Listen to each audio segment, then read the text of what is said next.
People, hello, how are we? Hopefully we're all doing well. I'm Tom. Tom Aspinall beat Blades, and he did it in typical Aspinall fashion. Very quickly, very early on, very convincing. Now, some people are saying the stoppage came too early. I don't think so. But, I mean, even if it did, it was only going to end that way anyway. I thought Tom Aspinall was going to win. Perhaps not that early on and that easily, but I did think he was going to win. What I did think, however, was that Blades would provide somewhat more of a challenge and at least be able to test Tom's wrestling ability. Because we haven't seen too much of that. And I was thinking, looking ahead into an eventual, hopefully, Tom Aspinall versus John Jones fight, you got to think John Jones can wrestle. So who have we seen Tom Aspinall tested with? And we haven't really. So I was thinking, actually, look, maybe Blades would be able to test Tom Aspinall's wrestling ability somewhat. And he never even got the chance to. He was just knocked out that quick. And from John Jones' perspective, you're thinking, shit. Do you know what I mean? Dana White has said that the winner of this fight, which is obviously Tom Aspinall, will fight the winner of Jones versus Stipe. But I don't see that happening because realistically, John Jones will win that. Great. But as you've clearly seen, he's in no rush to fight Tom Aspinall. And whatever people shout out there, well, he doesn't need to fight Tom Aspinall. Look, he's not going to. He hasn't fought kind of much over the past few years anyway. And he's very clearly been avoiding Tom Aspinall. And I think that fight would have done absolutely nothing to help towards it. Do you know what I mean? I think Tom Aspinall's clearly proven he's the best. Tom Aspinall's clearly proven he's the man at the heavyweight division.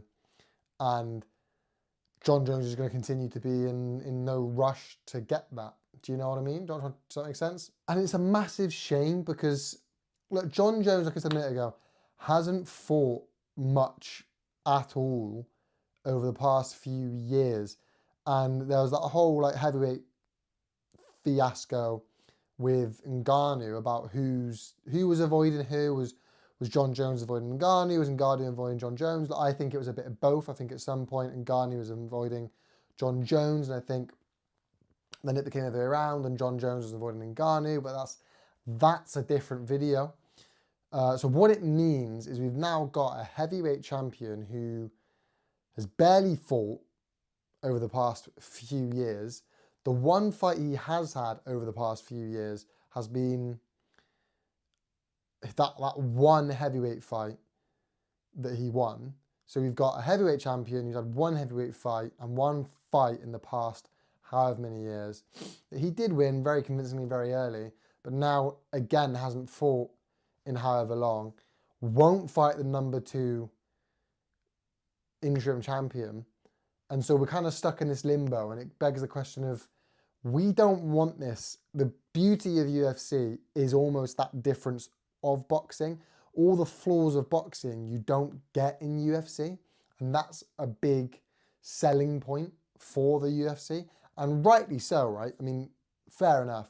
But now we're stuck in, and heavyweight division, John Jones isn't the only one. I'm not trying to pick on John Jones, where you get in, whether it be because champions are moving up in weight or whatever it is and trying to become double champs and stuff like that.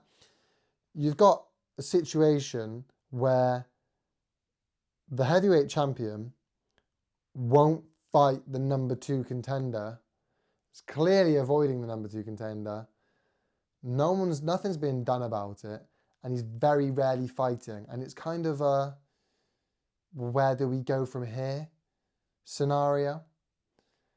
I don't like it at all. And it's such a shame for Tom Aspinall because he's staying active. He's fighting the contenders that John Jones should be fighting, beating them convincingly and early, and not getting given that opportunity that John Jones is holding from him.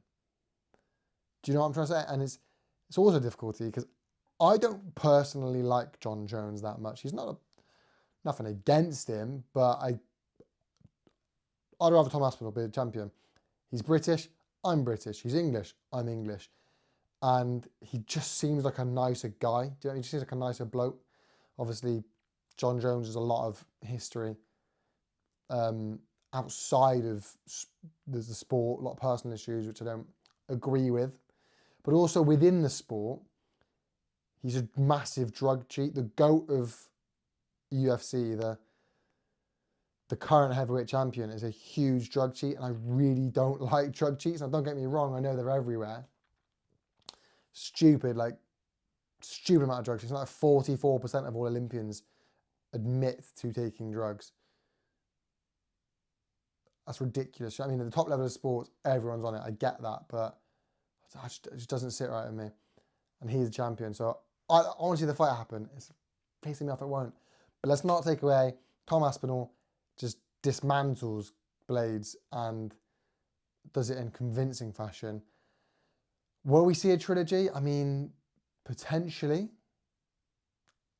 Tom Aspinall says he wasn't even, it was a bit of a messy fight and he was still kind of warming up. And I'd like to see him get pushed. The problem is, when he lands, you're going to sleep.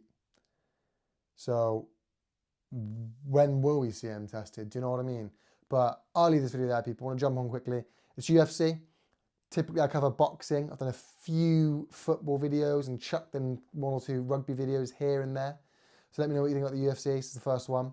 Like I say, I've tried to stick more towards boxing and branched out a bit towards football.